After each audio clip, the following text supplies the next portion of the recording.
Tonight on Mixing Night, it's back to school night. We bring you tips from 3 university audio professors that will get you ready for the new semester. Justin Gray from Humber College, Jake Richter from University of Cincinnati, and Julio Monroy from Universidad Javeriana Bogota level you up for the new school year.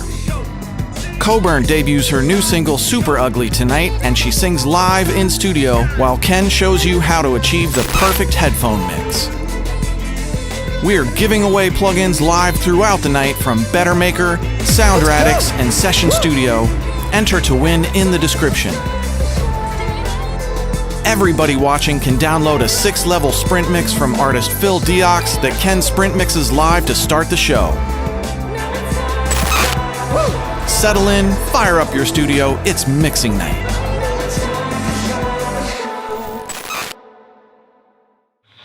Welcome to Mixing Night. Apparently the front camera just went out and we're trying to fix it. I've been joined by Mazakeen Lewis.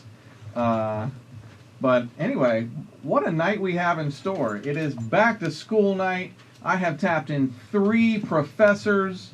Let me get my microphone up here. I've tapped in 3 professors tonight from university audio programs. We have Julio Monroy, Jake Richter, and Justin Gray, all doing great segments for you students out there, helping you guys get ready for back to school. Come here, Maz. Mazzy.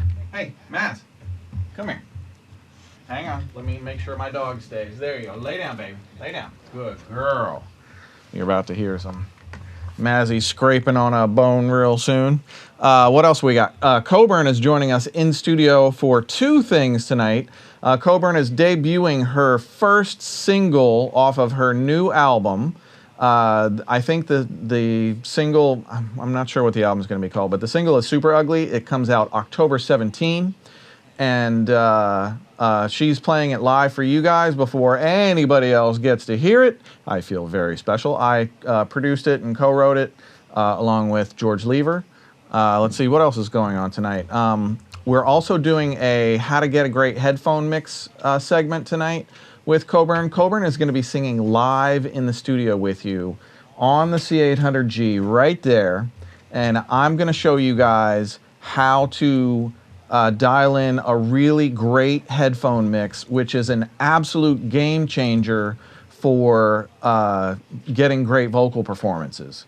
So if you're an engineer out there or a producer out there, anybody who's dealing with, if you're an artist, let me show you how to get your headphone mixes sounding really incredible for your artist or yourself so that you can hear every nuance of your performance from a whisper to a shout and deliver truly great performances. That's all coming up later with Coburn. The sprint mix tonight is Phil Diox 2+2, which also just debuted at streaming today. So please go give Phil Diox some love at streaming and listen to 2+2. Not only am I sprint mixing that song tonight, but we are also giving away a 6-level sprint mix challenge of 2x2. I created it personally for you guys, and basically what it is like level 1 is, okay, I've never mixed anything in my entire life, this is a great place to start, I'm at level 1. Level 6 is like, hey Ken, I'm fucking with you now, I can do level 6. So, and everything in between is like steps you up gradually, and the challenges get increasingly more difficult. I think there's instructions on the scroll on how to get the sprint mixes sent to you. And also we're giving away tonight 4 plugins. We're giving away 2 Bettermaker reverbs, the BM60s. We are giving away the Radix Auto Align 2, which is an absolute essential in my toolbox. And we're giving away a 1-year membership to Session Studio, which is the software that Coburn and I both use to keep our sessions and our projects straight. You can put your lyrics in it, you can keep all, the hierarchy of it is really incredible. I think we showed it off on one of the previous shows when Coburn was here. There's a ton going on tonight. I know there's more that I'm missing, but it'll probably be popping up in the agenda. But right now I think I'm gonna start the sprint mix Let me do some shout outs, and then I'm going to start the Phil Diox 2x2 or 2+2 sprint mix. But go get the sprint mix. You got to try it. If you have never tried the sprint mixes, but you've seen me do it, it's just so much fun. And also for everybody in the control room, the chat roll is not scrolling or nobody is talking to me on the chat roll. So that's possible. If you're on the chat roll, I only see a few people so far. May Blue, Kevin Jeremiah, ATL Siren, I see you all. Welcome to the show. It's mixing night. Let's get to sprinting. This is Phil Diox 2+2. I'm going to put 10 minutes on the board and do the best rough mix that I can possibly do in only 10 minutes. Sprint mix. Boom.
obsessed with the view that humankind is but a tool to be enslaved and to use. You can petrify a body with the will to submit. It's not until you've captured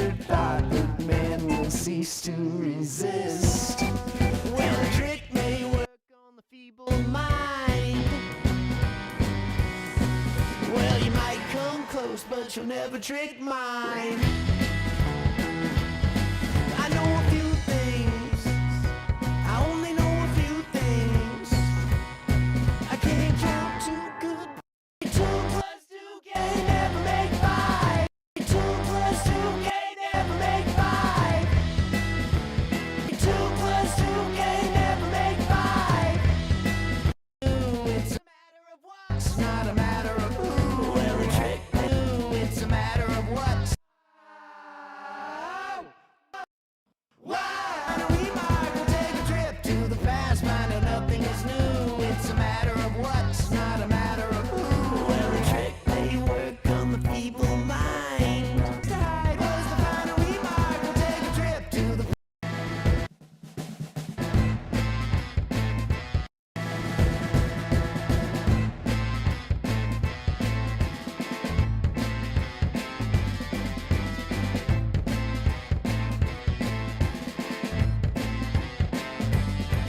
I was born to red eyes under shadow of darkness. Evil likes to hide. Was So it's 4 minutes 30, so I'm 5.5 minutes in, and every single element, 36 tracks, is in the mix. Now I got like 4 minutes to refine and fine tune it and lock it in.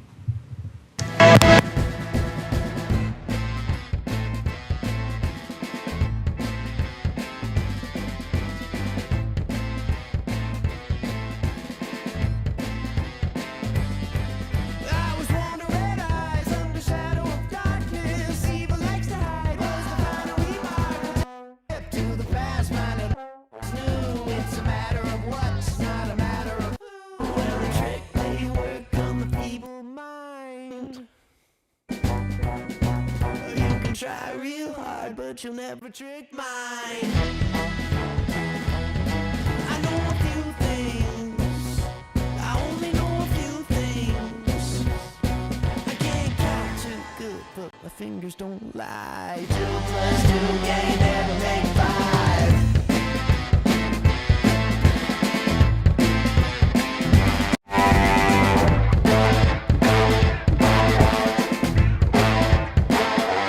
Well, the educated mind is in contest with the view that humankind is but a tool to be. Well, the well, the edu- well, the edu- well, the edu- well, the educated mind is in contest with the view that humankind is but a tool to be enslaved into. You can petrify a body with the will to submit. It's not until you've captured thought that man will cease to resist. Well, the trick may work on the feeble mind. Well, you might come close, but you'll never trick mine. I know a few things. I know a few things. I can't count too good, but my fingers don't lie. 2 plus 2 can never make 5.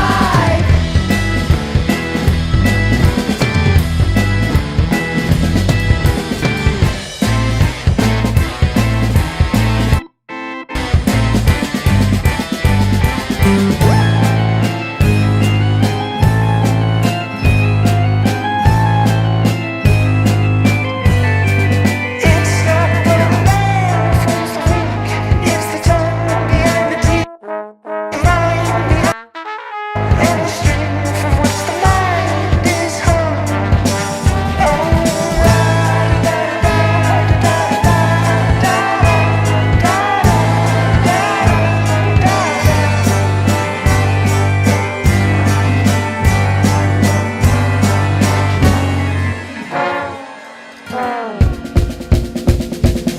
Well, the trick may work on the feeble mind.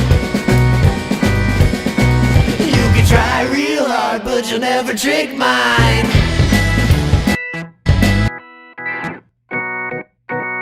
I only know a few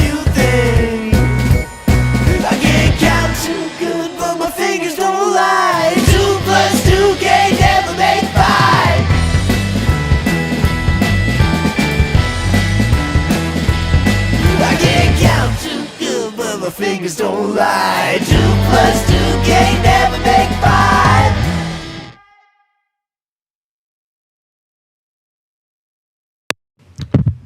I think I got it. I'm super happy with all those balances. That feels really good to me. So if you want to hear the full song start to finish, follow the instructions in the scroll and get your own sprint mix. You can hear my full mix, and you can also go to Spotify and Apple Music and stream Phil Diox 2+2. Not right now. Stick around, watch the show.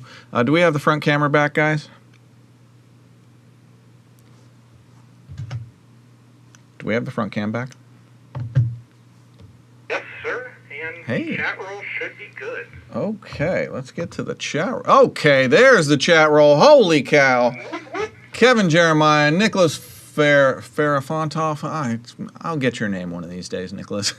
Jamie Scott Heatley. Oh, I love you, dude. MBI. Thanks for tuning in, MBI. I hope you're feeling great, dude. Josh S. This is Torch. Ains Boogie. Perfect Harmony. Brian Pepin. What are you doing tonight, Brian? Good to see you. Kevin Jeremiah, Bobby Thimgen is here. Oh my God, all of the freaking hardcore mixing night people are back. Thank you all. Who's that Dylan Wissing dude? I think that Dylan Wissing dude is actually here at my house and studio right now. He's staying the night, and we're doing like a music tour of Cincinnati tomorrow. It's going to be really fun. ATL Siren, G Brown, Zaza1, good to see everybody. Thank you all for tuning in to Mixing Night. I am going to try to put on a hell of a show for you tonight. We shall see. Okay, enough of the sprints, but like I said, if you missed the intro, we are giving away a 6-level sprint mix challenge of that song, Phil Diox 2+2. You can watch the scroll and get instructions on how to get it. And you can try sprint mixing for yourself. It's very fun. It's like playing video games for mix engineers. And it is honestly the best mix training on planet Earth, bar none. You will get so much better than your peers. They won't even be peers anymore. You'll be like... Anyway, if you're back to school, thanks for checking in with us. Tap in your friends and let them know about Mixing Night. Man, I would have killed to have Mixing Night when I was in school. Actually, every night was Mixing Night when I was in school because I was in the studios non-stop, every chance I could possibly get. Next, oh, my poor Lotus. So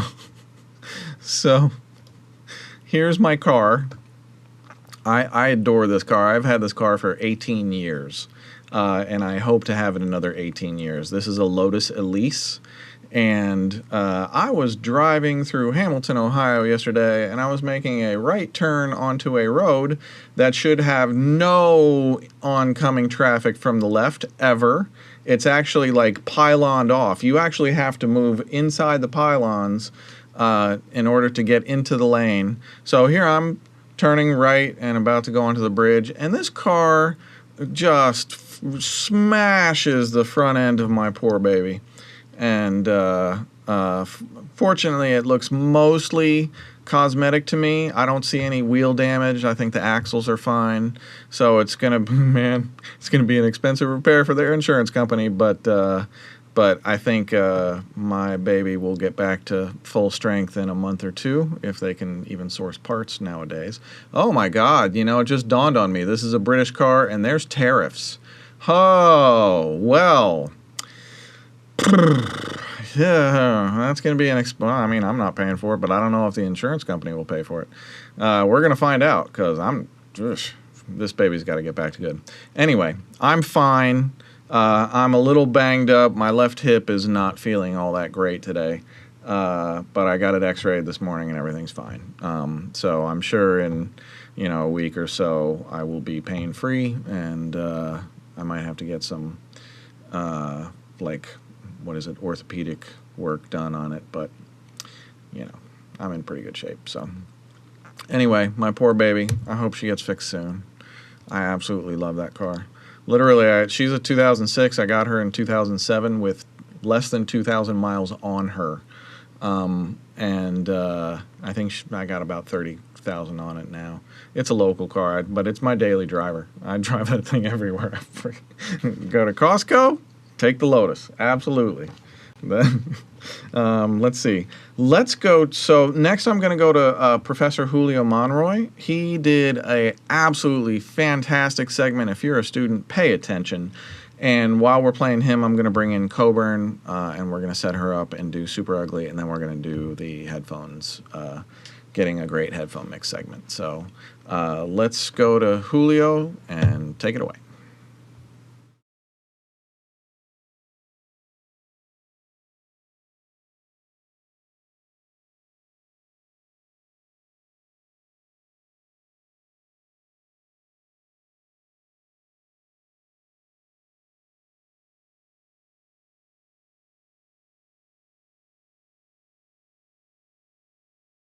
Let's wait for a second. It's in ready for broadcast in the October show folder. Getting it pulled up. 1 second.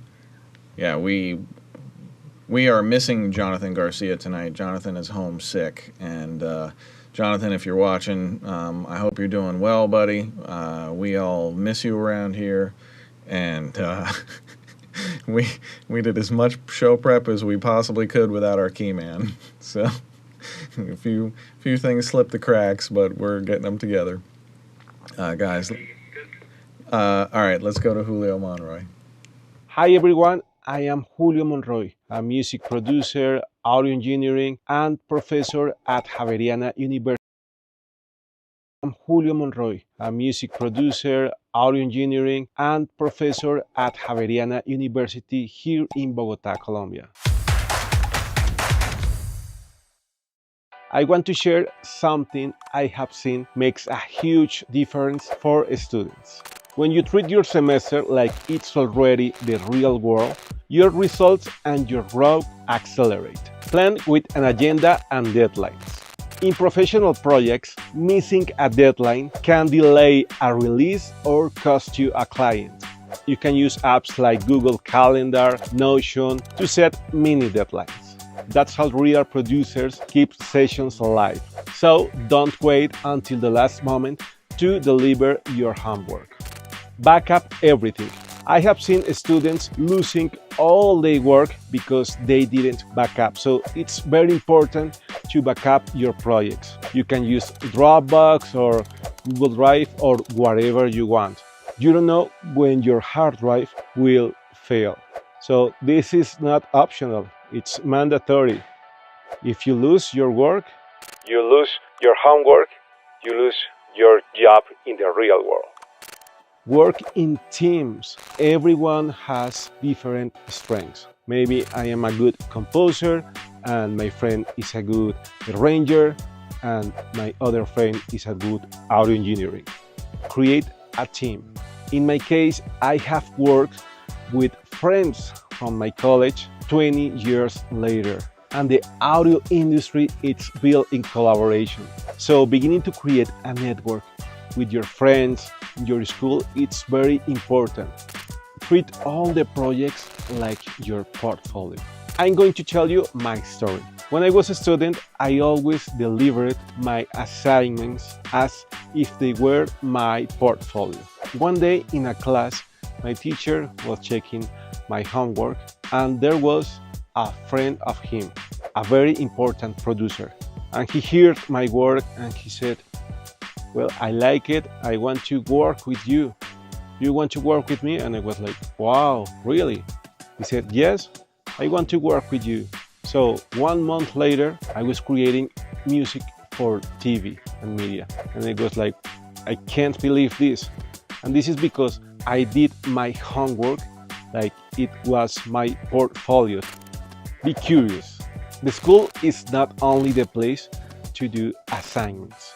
It's also a place to experiment. You can try new techniques. Out in the industry, mistakes are costly. So don't be afraid to try everything and make mistakes. If you treat your semester like the real world, you're going to train with deadlines, backups, teamwork, portfolio thinking, curiosity, you'll be building the habits and reputations that your career needs. I hope you have a great semester and see you on the other side.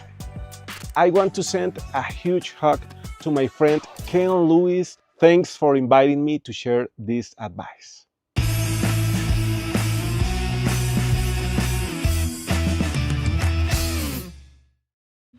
We are back. Look who I brought to the studio with me. Hello. It's Coburn. Howdy. So follow her at Coburn Official. You are definitely going to want to be able to say, I knew her before anybody else. This girl's going to be a freaking star. We can be friends. So would you like to tell everybody about your first single, Super Ugly? Yeah. What should I tell them about it? It's coming out October 17th. That's a fact. That's a truth. Where can they find it when it's out? They can find it on all streaming services. It'll be everywhere. It'll be under your bed, like the nightmares. No, I'm kidding. Just kidding. It'll be on all streaming services. So you won't have anything out to find you on streaming services until that's out, right? Yeah, I'm releasing under a new name. So it's not under Aaron Coburn, it's under Coburn. So it's because everything under my old name was blues and blues rock, and this is not that. No. You've been working about a year on this album? Yeah. I've been working like 10 months with you on it. You've been At at it a least. solid Yeah, year. yeah. So It's been a long time coming, so much prep work and lots of learning in the process, but I'm so stoked with how it turned out. Oh, me too.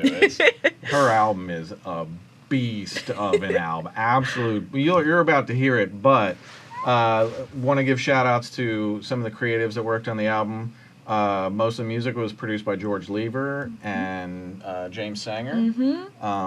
Samuel Kubrick, too. Samuel Kubrick did a few songs. And you and I wrote. I produced the vocals on the whole album. Those vocals would not be what they are if it was not for you. Thank you very much. Seriously. I appreciate that. And the headphone mix. And the headphone mix. See, I'm about to show you guys. I produced all the vocals. We co-wrote 7 songs together, including Super Ugly, which was mostly you, but I got a couple lines in there.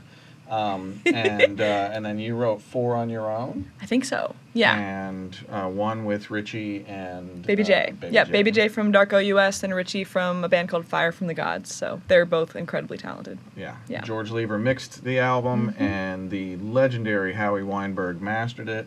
Shout out to Howie. Shout out to Howie. We love Howie Weinberg. Man, he did everybody did a really phenomenal job on this record. Yeah. It was a dream team. It felt to me like it was a dream team. And it was like worlds that don't normally exist together being brought together. Like you have people that exist only in metal, and then you have people that exist in like other genres, and then you have you that does everything. Yeah. Like bringing all of them together is like that was so cool. Yeah. That was so cool. Such a fun album. So why don't you tell them the kind of the setup story of Super Ugly? Yeah. Well, growing up, I was a weird kid. But I guess we all are kind of weird kids growing up. But I grew up on a farm, and I had chickens and all kinds of animals, and I loved it. But other kids didn't think that was as cool as I thought it was, and I got picked on quite a bit. So I always, I would write letters to, Santa and the Tooth Fairy and all of that, and I would ask them if they would turn me into a monster, if they would make me something, hideous and, giant and scary, because, I never wanted to be the girl that was the princess. I wanted to be the girl that was the beast, because I thought that was just so cool, and the strength that were always in those characters is what I wanted to be, because I wouldn't get picked on anymore if that was the thing. So I wrote a song about that, because sometimes I still want to be that monster. People can be kind of mean sometimes, and it's not that I want to be that monster to go hurting people, but just to be no, I'm strong, I can handle things. I'm 12 feet tall in my mind. So, yeah, I wrote it because I think other people, I think it would be nice to be empowered by something that is super ugly, because super ugly can be super cool. It certainly can. I'm going to press play and let everybody hear your debut single, Super Ugly.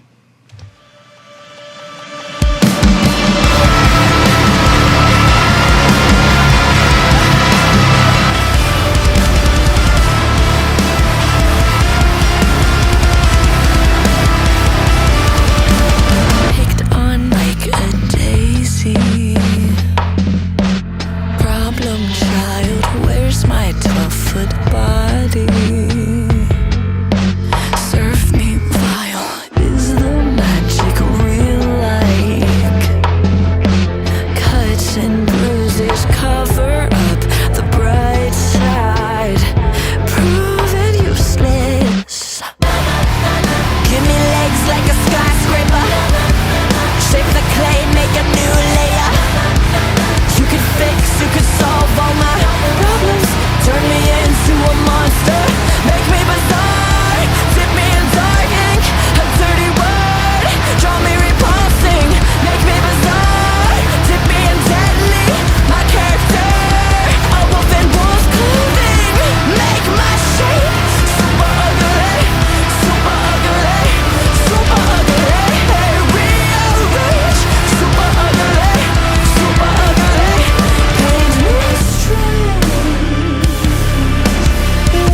Charming dogs closing in on me.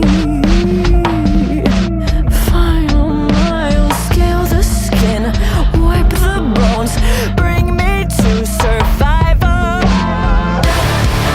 Give me legs like a skyscraper, shape the clay, make a new layer. You could fix, you could solve all my problems, turn me into a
That is Coburn, Super Ugly. We got our chat roll back.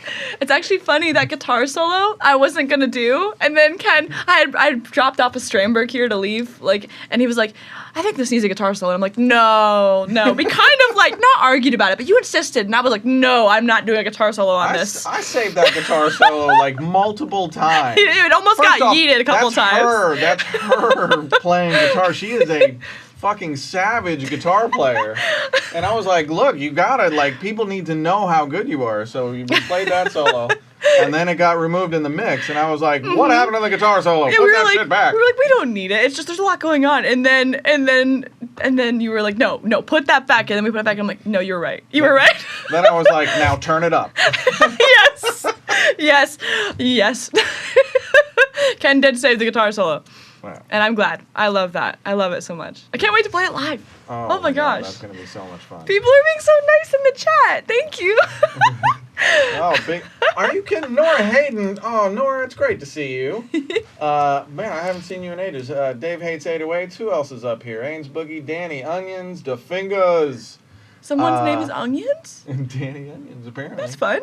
ATL Siren, Seamus, how are you, dude? Jalen Goins, Kyle Wolf, Kyle Wolf is our video editor, and he is a savage music producer. I just did a session with Kyle last week and his partner Nico, and man, we wrote an absolute killer song. Bobby Thimgen, who else is up here? Nolan Monogold, I know that dude. Hi, Nolan. Bill Dwyer, hey Bill, good to see you, man. Hi, Nicholas. Hi, Mark. Let's see, The Real Shakur, MBI. MBI is from Scotland. When we were That's in Scotland, so cool. we connected with him and had lunch with him. And That's so neat. Yeah, he's super. I've heard it's so pretty there. We you have call it people the from all best over the week of world weather. here. We really do. Yeah, This is really so do. cool. Sam Heights. Sam's been down to Ecuador with me. Good to see you, Sam. Who else we got up here? Mark Abrams. Don't talk about Mark Abrams. We don't like Mark Abrams right now. He's too cool for us. He's just, he smells and he smells. He's Bones Galactico. I can't see that whole thing. Kevin There's a lightning Jeremiah, bolt. Ka-chow! Oxen, Josh S. Who we got? Mark Abrams is coming back again. Ugh, you stink, dude. You stink. Jake Cricket. We haven't run your segment yet. You haven't missed it. Mazzy the Creator. Good to see everybody. You see what Mark Abrams is posting. What is that? Mark, do you have your pink jacket on by any chance? I had Mark on the show one time, and Yeah. we did this like frenemy bit. I remember that. Yes. That's Mark. That's Mark. Okay, I think that was my first introduction to him. Actually, was that bit. Mark's Oh, Mark's thank a you, good egg. ATL Siren. Thank you. You guys are so nice. This is such a great community. Everyone's so kind. And there's so many like OGs in the. Someone from Jamaica? That's so cool. Jamaica, sweet. Wow. That is awesome. Oh my We have, I goodness. think, is it? I'll see him in a minute. Well, we got some UK people with us. All right, where is my darling nightmare? Okay. Oh, are we doing this So, now?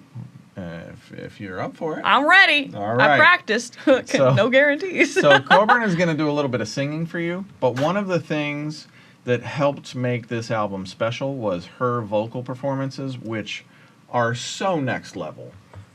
She really just tapped into something magical and delivered these incredible vocal performances. Because of you. But, well, Because of you. I just opened the door, and you had to walk through it and actually let the words come out of your mouth, which you did. But one of the biggest things that helped get those performances out of you was making sure that when you had your headphone mix, that you could hear every little nuance in your voice. Yeah. Because you're mostly a live performer, so you're mostly used to singing over the PA. Yep. And, you know, full voice and full volume, and what I wanted to do is bring out the nuance in your voice and find, like, the whisper quiet moments that you can really tap into deep emotions with. I remember And- the first like vocal session we had, you were like, how quiet can you get? And I was like, no one's ever asked me to do that on vocals. And then like it brought out a whole new attitude. And you was could like, wow. hear every, Yeah. like, no matter how whisper quiet she got, she could still hear herself just as clearly as if she was belting. So, you know, what we're going to show you is how to set up your headphones so that you can go from whisper quiet to like belting loud, so that you can really tap into all of that emotional weight. Yeah. And I've done that with so many singers, just like you, and I've been like, just try it quiet. Just like Yeah. super, as quiet as you can. And like when you realize it as a vocalist, then you can really tap into that. Yeah. And, you know, and the results, especially on this song, of all the songs on the album, this is of many of my favorite vocal performances, this one on the album is just super special. I'm not going to play you the final, but she's going to sing a little bit of it tonight, and she'll go from super whispery to Super ugly. belting out. Yeah. Let's see. So, first, I've got headphones set up for both of us, and I pre-set up the headphones so that the head, you know, like the music is loud, but it's not like blowing your ears out. It's a good, comfortable, loud, comfortable volume. And then I've got it so that your voice sits at a good, loud, comfortable volume. And I think I'm going to need to mute the speakers or turn them way down. On the record channel, I have my own plugin, Mixing Night Audio, ALLCOMP. And one of the reasons that I designed this thing was to do exactly this. And this is an absolute game changer for vocals. So using my vocal chain, which models like several different plugins that used to comprise my vocal chain, now it's all in one thing. With Coburn's vocals, I tend to find about halfway up is about right. And then mash is a limiter. So I'm compressing you, and I'm also then limiting you. Yeah. So it's like a two-stage thing. The compressor kind of brings the dynamic range from here to here, and the limiter brings it from like here to here. So she's really squeezed down to almost no dynamic range, but this thing feels like it keeps all of the dynamics. And I mean, it pulls a little bit when you're super loud, but there's going to be some minor sacrifices when you've got a vocal that you're trying to do this with. But with this song, My Darling Nightmare, the vocal performance goes from a whisper to a scream through the course of the song, and we cut this one takes start to finish the whole song. And so I would start, hit record, and when the song was done, I'd hit stop. And then we'd give you a break, and then we'd go again. Mm-hmm. And I think we did like about 15 takes of this. Probably, yeah. And that's pretty normal for us. Mm-hmm. I'd say. And it's funny, I just did AES Latin America in Mexico City, and everybody thought that the amount of vocals that we captured was insane. And I was like, you know what's insane? Not capturing great vocals. Yes. Not giving the artist the room to get comfortable and room to lose yourself and then room to take chances. Yep. My favorite moment is when you go, we have enough safe takes, just like try things. And like sometimes it's like, what was that? And sometimes it was just like, wow, that never would have happened if it wouldn't have been for doing all those other takes before and then going, okay, final take, and then crazy things happen. And the way that I get there with artists is I let artists know, like, hey, I'm going to comp every syllable of this, and I'm going to find the very best moments that you perform and that you give me. But there is no such thing as a mistake. There is only things that don't make the comp and the one take that does make the comp. And everything else is just what happens in between. So, that once you kind of realize that as an artist, it gives you the freedom to just be like, okay, if this goes totally off the rails, who cares? That just won't make the comp. Yeah.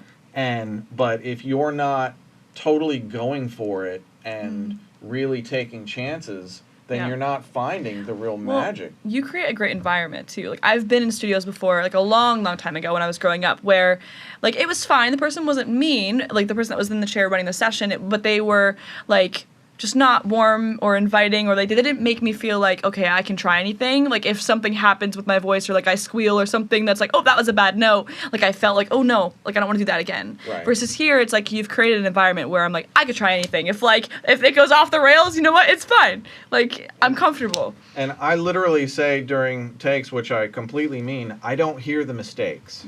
I am not sitting here dwelling on the mistakes. I'm sitting here waiting for the magic to happen. And if there's a full take and there's one line of magic and everything else was like not magic, I'm going to remember that one line. And I couldn't give the first fuck about the rest of everything else because she gets another take to experiment and go for it and try and be the biggest version of herself. And the biggest version can be the most whisper quiet, or it can be, belting loud, or anywhere in between. And it just allows you to connect. And if we can show the back camera for a moment, when we cut vocals in here, we take that right speaker on the right side of the white Dutch and Dutch, and we remove that, and we make that like the little vocal nook.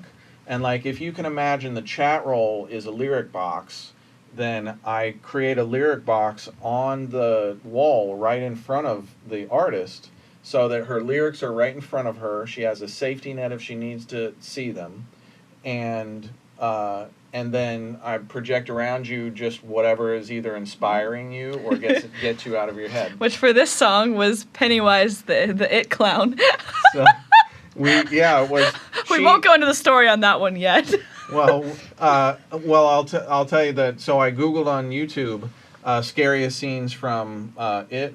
Yeah, scariest scenes from It, and there was like a 20-minute loop of like scary freaking scenes, and I just put that on loop during all of the takes, and it really allowed her to like tap into why you start, what the concept of the song was, and why you started writing it, and why we wrote it.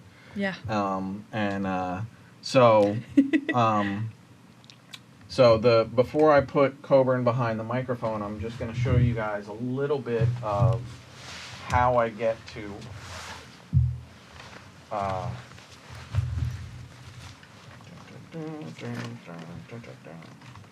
is this?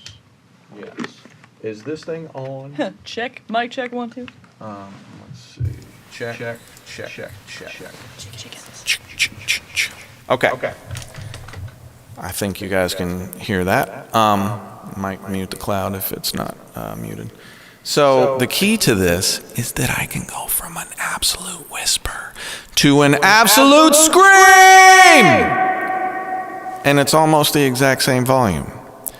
And that allows the vocalist to sit right on top of the music and work every little dynamic of the microphone to whatever they're feeling inside and whatever they want to emote. And the way I get there is this two-stage compression. So I have this is like compression stage. This is already compressing down here, but I like it about halfway in, and then mash is a limiter, so you hear it get a lot less aggressive without mash. And I'm basically reducing the dynamic range to almost nothing, and I'm pushing the input. Here's the input. I'm pushing the input up until I get just a little bit of deflection when I'm whispering. You see the gain reduction? When I'm whispering, it's just flickering just a little bit. And when I begin to dig in, the gain reduction really clamps down. So I'm getting almost zero gain reduction at the quietest moments and a lot at the loudest. And I set this up long before Coburn ever gets behind the microphone. This microphone is dialed in perfectly. Her headphones are dialed in perfectly. You should never check the microphone with the artist behind the microphone. That's your job as a mixer or an engineer or a producer or whoever. When that artist puts those headphones on and they're ready to sing, it should sound like a record in their head, and they should just feel completely immersed in the song. So let's find, so the other things about ALLCOMP, levitate is a tilt. So this gives it a little bit more air. If I tilt left, it's dark, but if I tilt right, it opens it up a little bit so that it just captures a little bit more of the air in the microphone. And then oxidate is reverb. So I have the reverb on pre, and the thing that I really love about the reverb on pre is it marries the vocal with the reverb, and when you're really digging in and the compressor is pulling it way back, as soon as you stop, the compression explodes out and the reverb really sails. So, woo! Yeah. Was that, did Shiesty bark? The neighbor dog was like, I heard that. Shiesty is the neighbor's dog. I love that dog. She is such a cutie. Okay, so I think I'm ready for Coburn. Okay, can I stand? Yeah. Lovely. Let's get a height on you. Short. That is my height. Actually, according to Super Ugly, 12 foot tall. Literally, exactly. So you get the good headphones. You get the Slate VSX. Woo!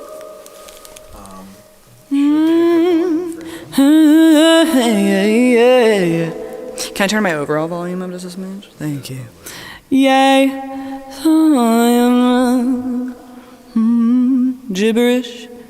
Usually when I get on the microphone, it's like... So I do have the click in there for you. Oh, lovely. Yeah, I was just... The whole time I was driving, I'm like tapping on my leg. I'm like, okay, I think I got this. No, she definitely needs... Is it following the tempo changes?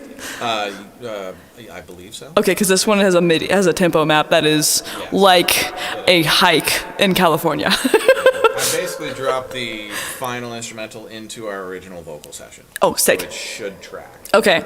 If it doesn't, just eat it, and I'll just try to come in on the right times. I was doing fine earlier. So, yes. Actually, fun fact about most of these songs on the record, they have tempo maps, so the tempo goes up and down with a lot of these different songs. But it helps with the energy. Yeah, your tempo changes are really cool. That's a really nice production trick that I learned that from James Sanger. So he apparently in a lot of because he does like orchestral metal, they use that a lot for energy changes and stuff. James so. is dope. Yeah, he's cool. All right, you ready to give this a shot? I think so. I don't think you have a. I think I just come right in. Just come right in. All right. Are you ready? Let's try. Softly surrender, meet me at the end of my rope on the edge of the night. Do you remember crawling over my skin, spinning silk so divine, treating my crimson pink to white? Drink me in deeply, velvet wine on your tongue, such a sweet sacrifice. My darling nightmare, can I kiss you? If I fall into you, I'll never fall down. My darling nightmare, can I resist you? I don't want to now.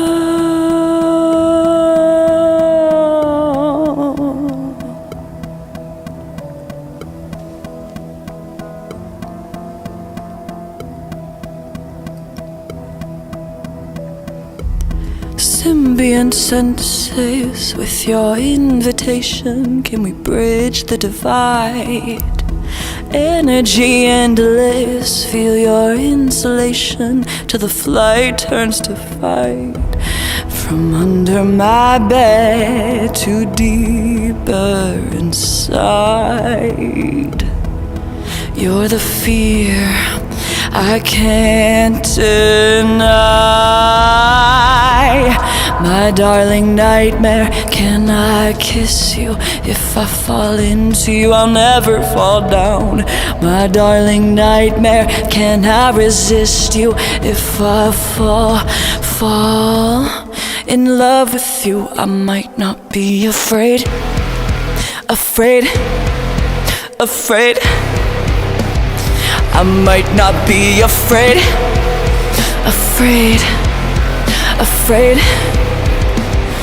I might not be afraid. Floating defenseless, no escape as I've taken my place by your side.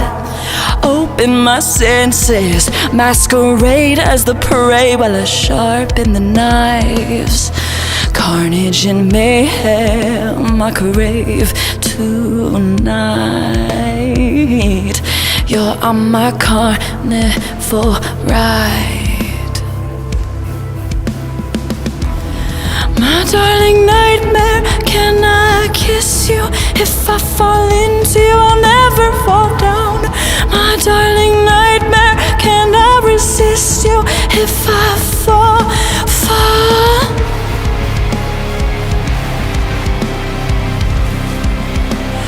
you just might be afraid.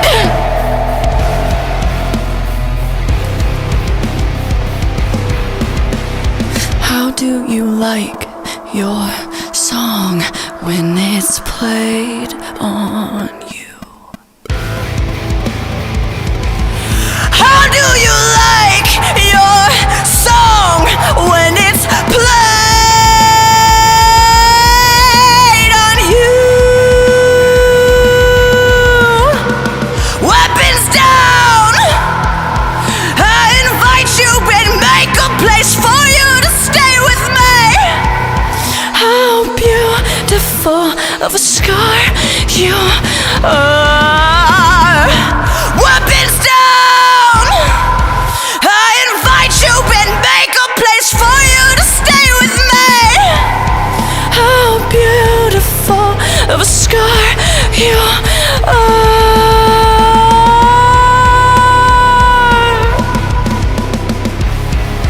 How beautiful of a scar you are.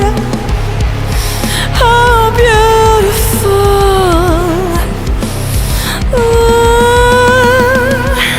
My darling nightmare, will you kiss me? If you fall into me, I'll never fall down. My darling nightmare, will you resist me? If I fall. It's been a while since I've hit those high notes. Amazing. I have chills. All right. Every time I perform that song, it makes me want to cry, and I'm like, hold him back. Me too. Yeah. Oh, I love my job. I absolutely love my job. Wow. All right, let's go back to the cloud mic. Should I leave or should I stay? No. I want to talk a little bit more about this. I want to see if anybody has questions about it. I'm shaking. I don't know why. That was so. So freaking. Cloud is on. Do you guys hear how amazing this girl is? Sheesh. Sheesh. Oh, wow. That was so good. So, so hopefully you guys could see, like, that. I don't think that's. It might be clipped. I don't know. But it didn't sound clipped. Yeah, it is. I went in on that one part. Yeah, you did.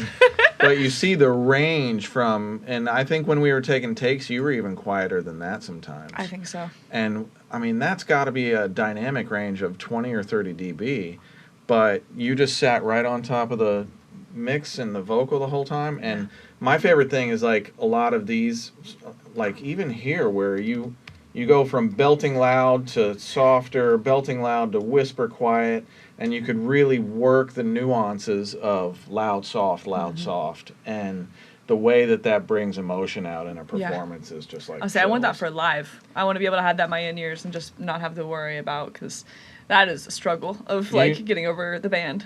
You probably, well, if you have ALLCOMP, you can. Yeah, maybe I can run that on Logic. I bet you can.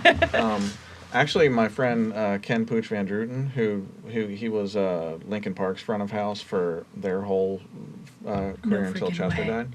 I went to school with him. He was like my friend and rival at Berkeley. That's insane. So, whenever Pooch was in a class with me, I was throwing down because I knew the moment that Pooch pressed play on his project, I was going to be like, wish I'd have worked harder on mine. Damn it. God, how does he do that? So anyway, he's been out with Iron Maiden for like 2 or 3 years now. That's crazy. He uses my other plugin, GreenHAAS, on Bruce Dickinson's lead vocal live. Live. I know. That's so cool. He took a picture of his screen one day and sent it to me, and he was like, "Yeah, this is on the lead vocal." And I was like, "Okay." Like, Number of the Beast was probably the 3rd album I ever bought in my entire life, and I wore that out, and that's crazy. Yeah, it's this.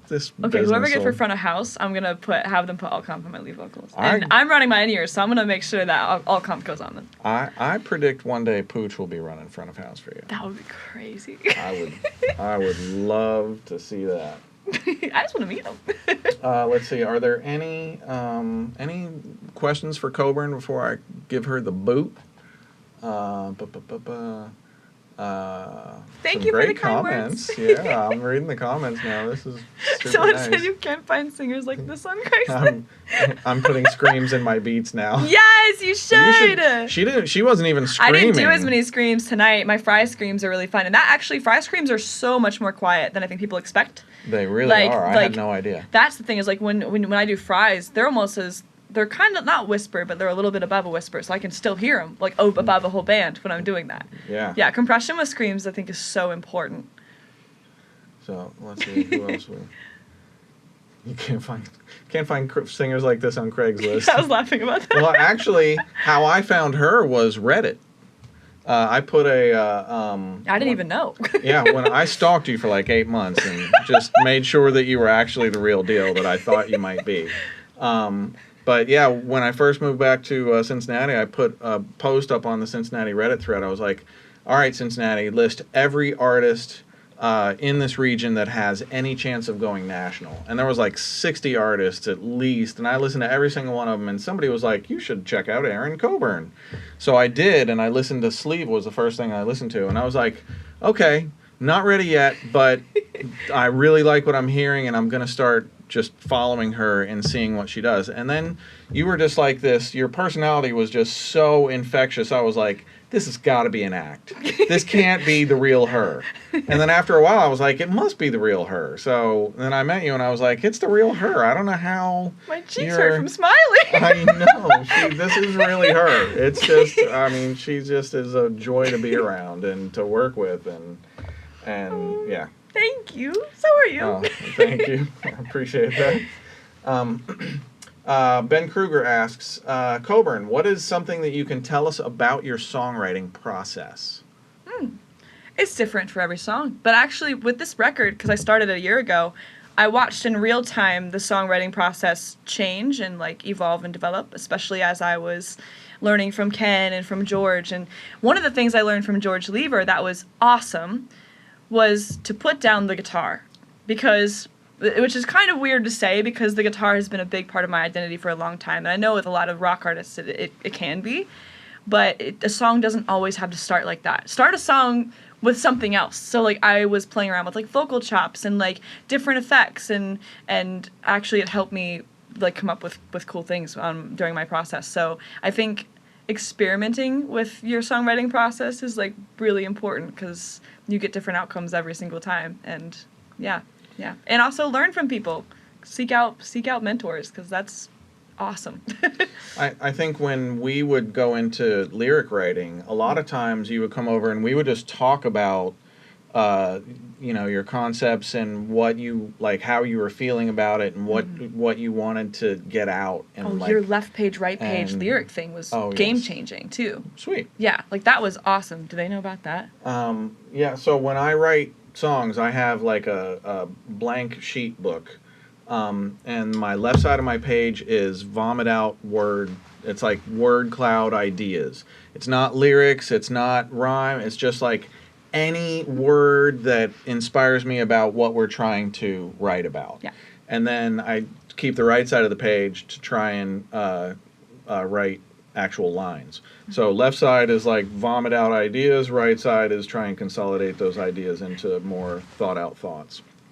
And that's been super helpful for me because once you have like 200 ideas that relate to that song all in front of you, your eyeballs can scan that whole thing, and all of a sudden you start making different connections with ideas that you never would have made if you're just sitting there on your phone going like, okay, what's the next line going to be? Yeah. All right, what's the next line? I'm just going to think of it. I'm just going to think of the next line.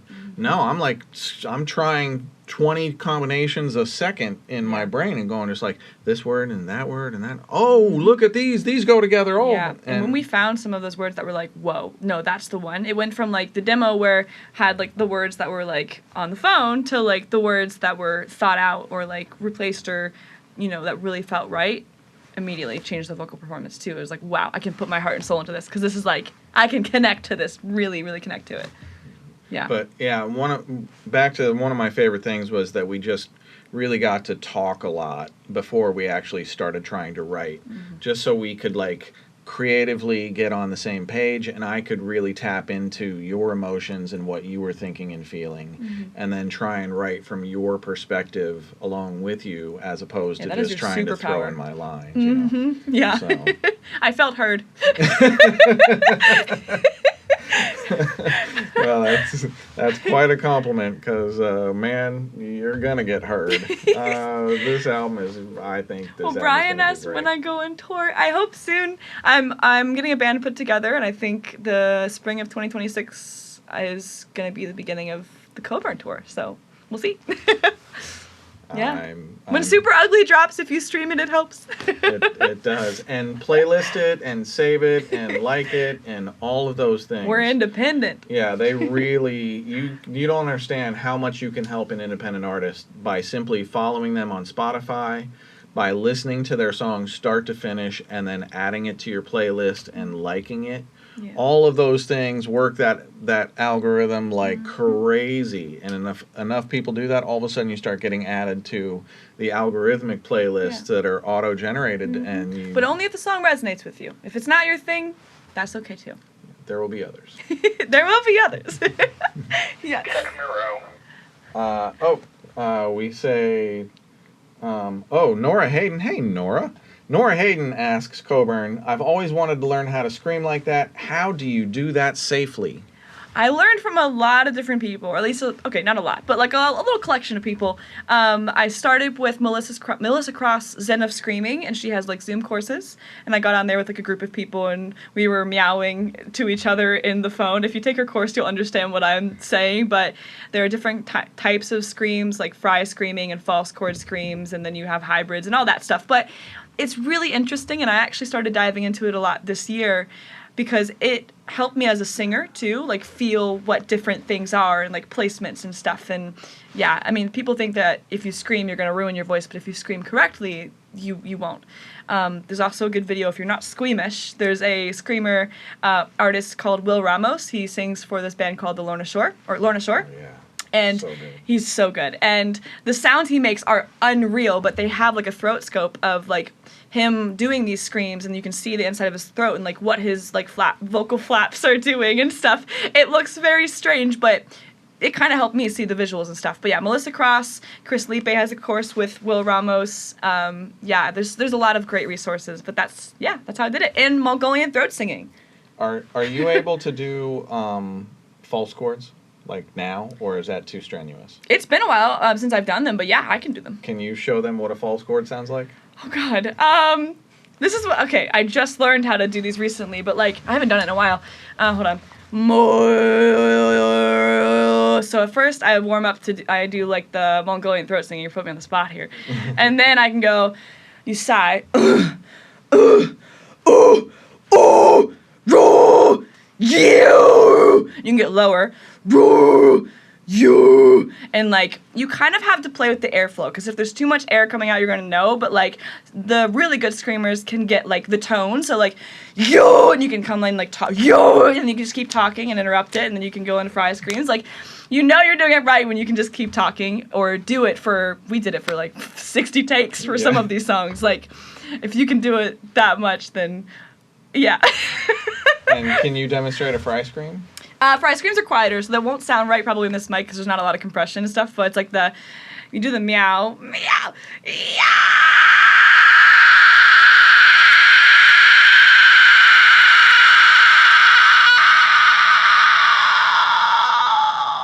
And you can like start with a Y. That's usually like a good letter to start on. That's great. Yeah, they're fun. And with that, when you record those on a good mic and you add some compression and a little bit of saturation, they sound so huge, mean. Huge. Oh, and when you stack them a man. little bit too. Yeah, you've got some incredible fry screams and false chords on your album. I'm super stoked with it. They're fun to sprinkle in because they like, George told me, he was like, what makes something heavy is not the part itself, it's what you surround it with. Like something is not heavy if the whole song is just like it's not heavy. But if the song has like a quiet moment and then it's like breakdown, then it's like, oh, stank face, heavy. One more question for you. ATL Siren asks, hey Coburn, can you explain the vocals mechanics that you're feeling change when you change the dynamic range from soft to loud? Everyone tells you. It's like your diaphragm. It's the stomach muscles. Like I always practice breathing. Like it's like I had a vocal coach that told me to get fat. So you gotta like, your stomach has to go out when you're breathing. And I've noticed like, it's like a game that you play with like the pressure coming from that and like what's coming out here on like what's loud and what's quiet, like and how breathy you want it versus how much tone. And it's just, I think it's different for everyone. You have to play with it. But I would just say play, but like think about that breath. It's like a mind muscle connection. It really, it clicked with me this year. I was like, wow, that really does do a thing. Now I know what people are talking about. So yeah, breathing, that's a big one. That's awesome. Before it gets too far on, I'm gonna go to the Jake Richter segment. Jake is a professor at the University of Cincinnati and a couple other colleges. It's on his thing. His segment is so freaking good. Please pay attention. But Coburn, thank you so much for joining us tonight. Thank you. Thank you for letting the audience hear Super Ugly. We are so excited glad. for that song. You have no idea. No. Well, you guys might have an idea now. So, Thank you. but all right, so let's go to Jake Richter and say goodbye to Coburn. Bye. Hello, everyone, and thank you to Ken for having me on the Mixing Night Show. I'm a teacher. I teach at the College Conservatory of Music for the University of Cincinnati. I teach at Cincinnati State, and I teach at a college online called Loras College. I teach a lot of audio production classes. I also teach some video editing classes here and there. This is kind of our back to school episode, right? So we're going to talk about some resources that can be helpful to students, and they're free. They don't cost anything. These are good things to kind of flex your muscles and kind of get more into the exercise of audio engineering. First one I want to look at here is the Web Technical Ear Trainer. This is a great little website for training your ears for audio engineering tasks. If you go here, you have some options. You can get yourself quizzed on compression, distortion, and of course EQ. This is one I have my students do. You can load up a sound file to use for yourself. You can use pink noise. You can essentially choose all these different parameters for the test up here. You have your question, you take a listen to it, and you adjust the frequency saying, I think it's here, and I think it's this much gain, or this much of a cut, right? And check your answer. Another great one that I love to recommend for students to check out is the Cambridge Music Technology multi-track library. It's from Mike Sr. He's got a great book called Mixing Secrets for the Small Studio. And if you scroll down, you can see there are 625 multi-tracks for you to download and you can mix. This is a great website for training your mixing skills, doing some speed mixes, going through and doing some deep mixes, whatever that you have to do to flex that mixing muscle. Another one that's really great for those of us who are really into film is CineStudy. Click on Edit These, and you get this full list of projects here, and they give you the assets for them. The assets kind of look like this. You can go in, you can edit dialogue, you can score music to the film, you can throw in sound design for the film, you can throw in Foley. It's really, really a great tool for that. We use these in my classes all the time. One more I want to talk about is from a company called Blender. They're a nonprofit and open source. And this is pretty cool. So I'll show you the one that we've been using in my class lately. It's called Spring. Click on here, and now you can watch the entire film. But if you want to see the assets for it, you can click on Explore Content Gallery. Now, some of the stuff is behind a paywall. Some of it's not, though. So let's show you some of the things that are free. If you go down to Assets and Production Files, I have some students working on scoring some films. And one of the ones that we use pretty often is the Spring Stereo Master without music. This gives you a stereo master for the film. It does have sound effects in there, and it does have dialogue in there. This film has very, very minimal when it comes to that. But you can download this, and now you can line up with the film, and you can score your own music to it if you want to rescore the film. It's a very, very cool little project that they have. You guys enjoy the rest of Mixing Night. Thank you again, Ken, for having me. Thank you, Jake. I love that segment. That was so good. These professors are throwing down for you guys tonight. I am going to go. I haven't done this in ages, but it's so like heartwarming seeing so many of the OGs on the chat roll tonight. And I'm going to do a studio story, which I haven't done studio stories in a while. But this one is really for the students tuning in. And it's basically about my time at Berkeley, and then when I graduated and needed to enter the workforce in the real world and how I did that. So pay attention. So when I got to Berkeley, as soon as I got into the music production and engineering program at Berkeley, I went down to the studios and I just started kind of hanging around the studios and seeing if any of the seniors needed help on their sessions. Just, you know, an extra pair of hands.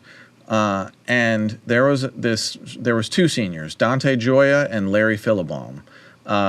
Dante, I just started assisting all of Dante's stuff, and he was like this fucking guy from New Jersey, and he talked like this, and he was like, man, I'm going to New York City when I'm graduated here. I'm going to own that town. New York City needs me. And I was just like so fired up by Dante going like, you know, he really believed that he was just going to go to New York City and own it, and he kind of did.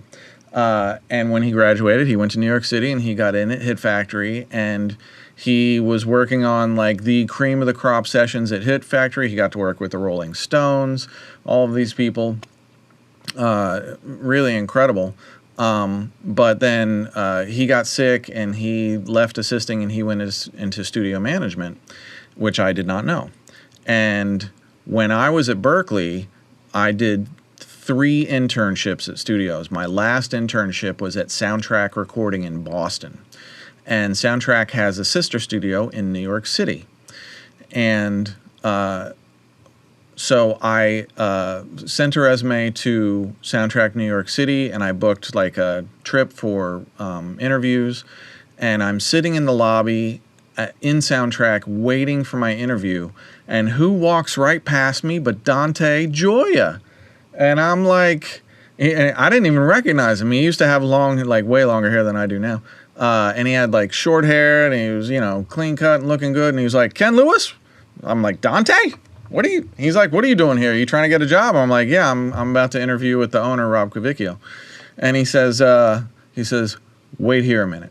And Dante went straight back to the back office, to Rob's office, And I don't know what he said to Rob, but it was really freaking good. And he put in like the best word ever for me to Rob. I'm sure he was like, hire this kid, he's great.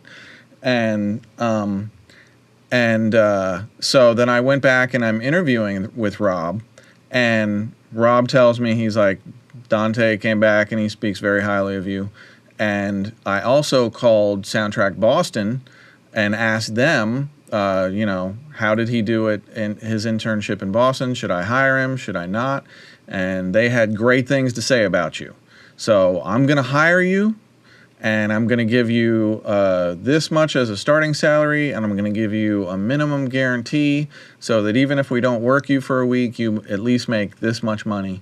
And he put it all in writing for me, and all of that happened because I assisted on my own time, no class credit, no nothing. I just wanted the experience of working for people that were much better than me. So I started assisting Dante Gioia and also Larry Philibaum. Larry went on to work at Sony Studios in New York City, and one day I ran into Larry in the freaking hallway at Sony. And then we reconnected there and stayed good friends for a long time. But the relationships that I built and the experience that I got on my own time at Berklee was really what gave me all of my opportunities after school. When I went to New York City, all of that groundwork that I laid at Berklee opened up so many doors for me.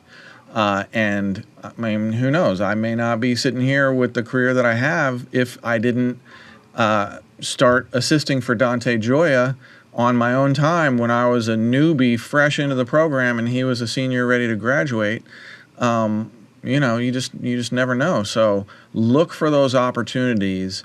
And what I always try and tell students and people who are trying to get into this business is find the people that you want to work with and find the people that you want to learn from, and then find a way to make yourself valuable to them.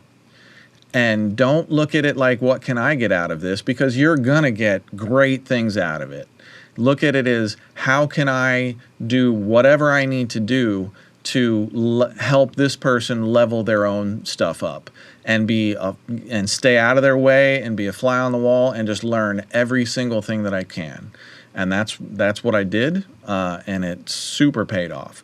The last thing that I'll tell you about Berklee was Berklee had like 5 or 6 studios, and they weren't always fully booked every night with class projects.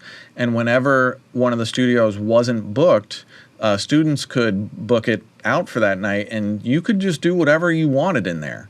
So, and the studio door opened at 1 p.m. every day, and so you had to stand in line at the studio door, and at 1 p.m. that door would open, and any free time you could sign up for.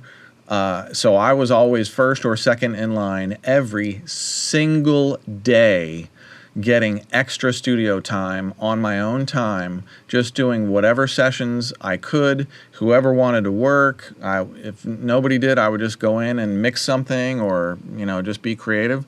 And my last 2 semesters at Berklee, I put in more solo engineering, solo studio time, doing all sorts of things, than any other person in that entire program for 2 semesters straight.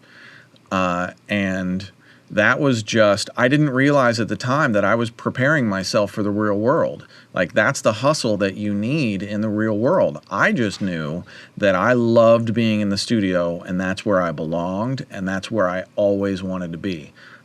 So it worked out pretty well for me so far. But I feel like, if you want it badly enough, you will find ways to level yourself up beyond what everybody else is doing. And you will find ways to make yourself valuable to the people that you want to learn from. And on that note, let's go to Marcus Manderson, Mixing Night, Man of Mystery. He has put together an incredible list of learning tools for you that I think are either free or mostly free.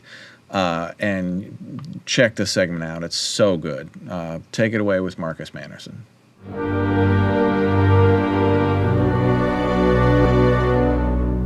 What's good? This is Marcus Manderson, Mixing Night Man of Mystery, back with another Mixing Night Man of Mystery moment. In this Mixing Night Man of Mystery moment, we're going to talk all about some educational resources that we can use as music creators because it is back to school night. We're going to start with the EQ Academy from Mastering the Mix. This is a free way to learn about EQ and frequencies and things like that. The great thing about the EQ Academy right now, if you act before October 4th, they're entering a contest, or they're hosting a contest where you could win prizes from Native Instruments and from Mastering the Mix. So definitely check that out by entering the battle mode before October 4th. So you only have a few days to check that out. Next, we have Centorial. This is a great way to learn about synthesis, modular synthesis. You can get over 20 free lessons on this site of the hundreds of lessons that they do offer. So definitely check out that and do the free trial for the 20 free lessons. No time limit, no credit card, no commitment required. Next, we have Berklee Online. These are free courses that the Berklee Online offers. The Berklee Online site offers, including music production, guitar techniques, film scoring, and a lot more. You can check those out here. Just go to online.berklee.edu and look for the free music resources. Next, we have soundgem.co, another free online source to check out some things such as recording and audio engineering, EMP, electronic music production, mix and mastering, synthesis and sound design, and live sound. All of these you can check out for free. So check out the soundgem.co website. Next, we have the Chrome Music Lab. This is a fun and interactive way to learn about creating songs, production. It has this childlike fun to it, so definitely check that out if you just want to learn about music production from a sort of elementary perspective. Next, we have Justin Guitar, so you can learn how to play guitar for free. He has some free lessons on his site. You can go here, click the Start Learning for Free to dive in. He has over 1,000 free lessons on his site, so check that out. Then we have Coursera. If you go to Coursera, type in music, you want to look for the free trial options where you can get a free trial. This is the Berklee Online that we mentioned earlier, but you can get some free trials of some courses that are offered on Coursera, so definitely check that out. Then we have the Crow Hill Company. If you go to Crow Hill Company and you go to the hub here and you want to go to resources, you can check out some of the other things they also have here. But if you go to resources specifically, you can find resources on how to master MIDI, or on the orchestral cheat sheet, what sounds and frequency ranges, or on modes, musical modes, or on synthesis. So you have these different options. So check out the Crow Hill Company resources. Next, we have musictheory.net. This is a great way to learn about music theory. So for example, I can go to exercises and note identification and try to identify this note. Let's just say that is a D sharp, and you'll hear the note play. That is a D sharp. And then you can test yourself on music theory and these different lessons. You can also do different exercises and things. So check out musictheory.net. Last but not least, if you want to learn about sync licensing, you can sign up to join the next Level Up Songwriting Camp, which will be in Sydney, Australia. You must provide your own travel and transportation, but you can apply to be in the next Level Up Sydney, Australia writing camp, which will be on October 17th during South by Southwest Sydney. So the Level Up team will be in town at the Kiln Studios. Shout out to Kiln Studios for hosting this next writing camp. If you want more information, just shoot me a DM and I can send that your way. Thank you for tuning in. This has been Marcus Manderson, Mixing Night Man of Mystery, with another Mixing Night Man of Mystery moment. Be safe and be well, everyone. All right. Peace. We are back. Thank you, Marcus Manderson, Mixing Night Man of Mystery. You are an OG. You've been with us since the very beginning. Always love your segments. That was a really good one. I'm going to do a little Q&A. Kev J asks, hey, Ken, did you use GreenHAAS on Super Ugly?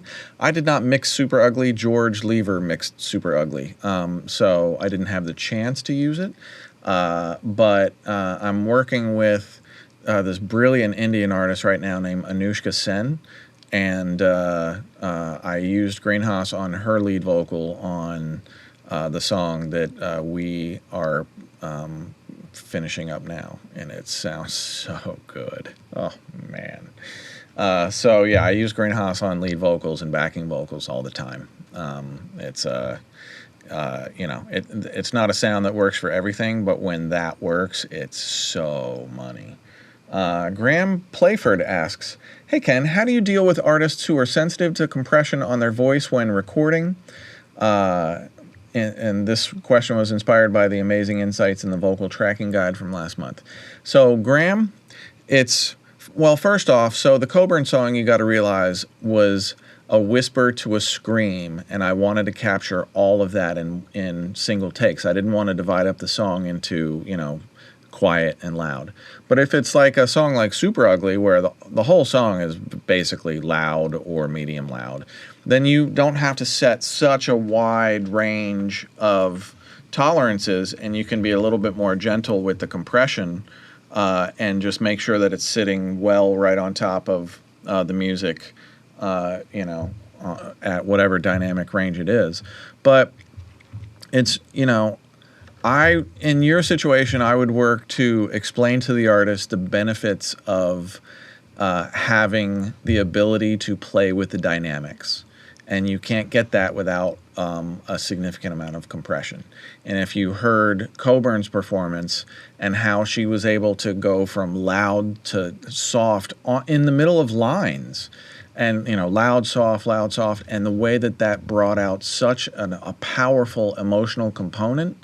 And the problem is, if you don't set your limits right, then when they sing too loud, they're blowing their ears out, and so the net result is they will never sing that loud because it's painful for them. So they're going to always hold back on you a little bit. And if they sing too quietly, they lose themselves right into the music and they can't hear themselves anymore. So everything is a trade-off. My trade-off is making sure the artist understands and knows the benefits of why I'm setting up the vocal chain the way I am. And if it still bothers them, then give them what they want and change it. And, you can only lead a horse to water. You cannot make them drink. And, so there you go. Marcus Manderson asks, hey, Ken, are there any updates on the new Mixing Night audio plugin Cascade and release date? We are just starting to test Cascade now, finally. I won't get into why it's taken so long. It's not because of the plugin. But I will tell you that I have been using it lately. And so Cascade is a delay, but it's kind of like a delay on super steroids. But the mission statement when we began building it was make the simplest delay to use for people who don't know how to mix, who don't understand what delay is. Make it easy to use, make the interface super simple, make it musical, but also add enough features that the super pros like me can dig into it and make it do crazy amazing shit. And boy, did we just ace it across the board. That thing is so user-friendly, but so deep. I'm super excited by it. We're going to get it to you. Hopefully we're going to get it to you before Black Friday. But Cascade is just a beast. You guys are going to love that thing. Steven Ramos asks, hey, Ken, can you give us our monthly, daily update about the Atmos world? Our company is developing more plugins for the format and things of that nature. I will tell you this. If you're not following Justin Gray, you should absolutely be following Justin Gray. I'm going to play his professor segment in a moment, but Justin Gray did an album and a movie this year called Immersed. And he's one of the top immersive engineers and Atmos engineers on planet Earth. He's truly incredible. And he drops knowledge about it all the time. So he would probably be more of one to ask. I've been so in production world lately that I still mix Atmos, but I haven't been super focused on it. Now we just wrapped the Coburn album, and one of the songs I've been working super hard with Anushka on is done now. Actually, I have to mix that in Atmos. I'm super stoked about that. But I don't know. I think all of the trade shows are very, very Atmos heavy, but I'm not sure if that equates to anybody needing any of the new tools for it. So, maybe. Let's see. Any other questions for me before I go to Justin Gray? Fire away. Who's on the chat roll right now? DaFingers on the beat. DaFingers is Marcus Manderson, Mixing Night Man of Mystery, if anybody does not know. I see Steven Ramos on the chat roll. ATL Siren, Jalen Goins, Eric Chansey. Eric, what's up, brother? Good to see you, man. Eric is a live sound engineer, super dope. He's got an amazing system that he gets to mix on for his live sound stuff, and he's really good in the studio as well. Jamie Scott Heatley, you are up late, my friend. Thank you for hanging with us. You guys should hear Jamie's voice, man. He's just got an incredible voice, and his band Tell Mother is. I've mixed a few songs for them. Really, really like those guys. This is Torch. This is Torch is a sick fucking producer. That dude, my God, his beat making is just so freaking next level. And he's signed to my Magnetic Music sync agency as well. And we are going to get him some great placements. MyTube, who Mr. SJK. Who else we got? Josh S. We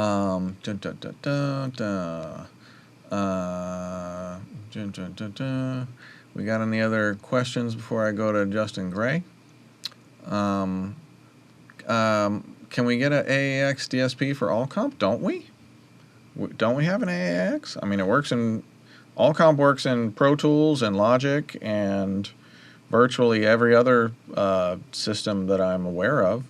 I think it might not work in, like, Reason, but everything else, ALLCOMP should absolutely work in all of those different formats. And it, even though it's got a full-on reverb on it, it is so DSP light that you can literally, like, it is my only plugin in line, and only for monitoring. I'm not recording through it. I'm only monitoring through it, so that's what the artist hears, but I'm not using that compression. I'm not committing that compression when I'm recording. So it's a very, very pure vocal chain. ALLCOMP is just squashing it down and brightening it up and giving me some reverb so the vocalist is in a space and in a place. And if they don't like reverb, or they like less reverb or shorter reverb, that's the beauty of ALLCOMP. Like Oxidate is the reverb tank. Oxidate 1 is a long, like a long dark hall. 2 is like a medium chamber. 3 is a short room. 4 is a kind of a medium long bright plate. And 5 is like a mono room. And they have different uses on different elements, and they sound different in pre and post. Yeah, you can get so much mileage out of this thing. And that's only for the vocal chain. Don't forget, this is my low-end chain for 808s and sub instruments and stuff. This is just like the cheat code. It just, if you put this on an 808 and you just go like that, done. It's literally that easy. And then if you want the 808 heavier, go to post and levitate left, and you'll just hear the weight just drop right into the 808s. It's really sick. Punch chain is for like anything drum or percussion related, but punch also gives, like, if you've got kind of a weak piano, the punch chain will give it like this really nice attack and sustain. That's really cool. Smooth chain is for anything that you want like gentle compression on, you want some control, but it doesn't have to be like super noticeable. And then heat is like saturation into oblivion distortion. But the far left saturation on it is just so rich and warm and gorgeous. And then as you push into it, it starts fuzzing up a little bit and gets just like more like distortion. And then by here, it's just like oblivion. The heat chain, funny, it was the one that when we built it, I thought I would use the least, and I find myself using it on everything, from vocals to drum loops to break beats to basses to, it's so functional. And then vocals is literally my vocal chain modeled under. So when you're turning this, there is so much happening under the hood that's going on. And it's already into compression when you're starting. But there's like a compressor and a limiter in line here, and they're doing different things. And then as you push in, you're actually adding air to it as you go. And the compression values and attack and release times morph as you go. And basically what I like to say is, somewhere on this dial, your vocal is gonna sound incredible. You just need to find where on the dial for that particular song it sounds really good. A lot of times I find full on sounds great. you hear the compression, but it's like the kind of compression that you want to hear. Whereas something more like this is a little bit less noticeable, more gentle, more transparent. But somewhere on this dial, you're going to find a mixture between enough input to get the gain reduction that you want, and where on the dial that the character of your voice sounds the best. So check out ALLCOMP. There's a free 14-day trial of ALLCOMP at Mixing Night Audio. And you're going to know in a session or two whether or not it's for you. I guarantee you. It's either going to completely click with you and you're going to be like, how did I live without this for so long? Or it's going to be like, nah, I like my tools now. And that's fine. I'm not trying to make plugins for everybody. I'm just trying to make plugins for the smart people who want their material to sound incredible and their vocals to sound great. Everybody else can use whatever you want. So, anyway. Lakeshore Sound and Video, good to see you. Eric Chansey says, I use ALLCOMP Live and it's spectacular. Thank you, Eric. That is super dope. Do you use the vocal chain live? And do you use it on vocals, or do you use it on multiple things? Tell us. Let us know what you're working with. Who else we got? Okay. I am going to go to Justin Gray. That dude is so brilliant. He is like, his brain is gigantic. So he's going to give you some back to school tips. Let's go to Justin, and then I think I'm probably going to Q&A the rest of the night. So here's Justin Gray, professor at Humber College. I'd like to just quickly talk about musical editing for timing. I am all for efficiency, but when it comes to our own music, when it comes to music and productions, every single detail matters. The magic lives in those 3 to 5 millisecond ranges of time. And I don't like the idea for the music, for serving the groove of allowing the computer to decide what is musical and what is not based on a grid. And what I would encourage us to remember is the grid is a concept. Time is a relative thing, and the line, right? The line in Pro Tools when we have our grids up, it is just a moment in time that's being marked. But a lot of times, a groove, let's say a kick drum or a bass, that's what we're working on today, a lot of times that lives just before or just after that grid. And if we allow the technology to decide, it's usually going to use its visual representation of the waveform to line things up. When we do it by hand, we very intentionally go through and only adjust what's necessary to serve the music. We deepen our connection with the song and the feel of the song, the groove, the very core of that piece. And just by going through the exercise of doing it manually, we've also strengthened our relationship with what the music is and what it's supposed to be. So maybe the quick little Pro Tools lesson here, and I'll move over, is I want us to consider setting our nudge value to 1 millisecond. What this allows me to do is that when I've got a region that's selected, right, I can press B or I can press Command E. Now I can use nudge back, nudge forward to nudge by 1 millisecond at a time, or nudge back and nudge forward, which is M or the forward slash, and now I can go by the next available increment, which in this case is 10 milliseconds. And what happens for me is like I always edit music performances this way, because what we do is we create a relationship, what 10 milliseconds is and what 1 millisecond is. And when you create a relationship with what a millisecond means in terms of a musical edit, you're going to get really fast at being able to move through the song and just be able to adjust things only when necessary to just lock that groove. And remember that the click and the grid is there as a helper. It's there as a guide. It's not there as a rule. Oftentimes, our transient lives in advance of it, and that's where the pocket is. And so, anyways, just advocating for manual editing and getting good at it, getting musical at it, and remembering that editing is composition. Editing is at the very core of the song. We're choosing the music itself. And I think it's something that all of us should develop a love for and develop the skills to be able to do very musically and accurately. Happy school year, everybody. Thank you, Justin Gray. Great segment. You guys are getting spoiled tonight with these professors. Let's see. Oh, I got to shout out the winners of our live plugin giveaways tonight. We got the winners of the Bettermaker BM60 Reverb that models the Lexicon PCM60. Philip and Jefferson Machado da Silva. Congratulations. enjoy that one. I can't wait to get my hands on that. I used to own a real Lexicon PCM60, and it was one of my favorite reverbs. It was super simple, but it just sounded really good, and I used it on a lot of stuff. And Steven Ramos won the Auto Align too. Dude, you are going to use that plugin so much. You have no idea. And if you don't know all of the techniques to use it, can't remember which. I've shown it on several shows, but there was a show that I really dug in pretty deep on it, like maybe 5 or 6 shows ago. And I know we chapterize all of our shows, so you might be able to just dig through and find it. So congratulations, Steven Ramos. I think we still have one more winner to decide. So yeah, so we're about to give away the last prize of the night, which is a 1-year membership to Session Studio, which Session Studio is what me and Coburn use to keep her entire album project organized and on track and everything, all of that stuff. Hang on, who won? Congratulations, Eric. Congratulations, Eric. You win a 1-year membership to Session Studio.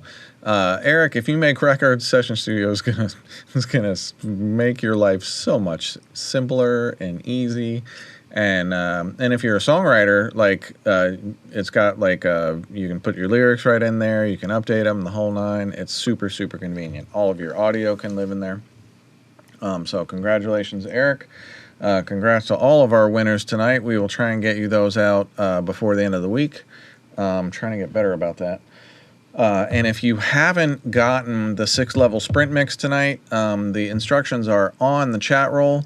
But basically, if you email info@mixingnight.com, send an email to info@mixingnight.com, and put like sprint mix on the subject or some shit like that, and we will send you a 6-level sprint mix challenge of the Phil Diox song 2+2, which is the sprint mix that I started the night with.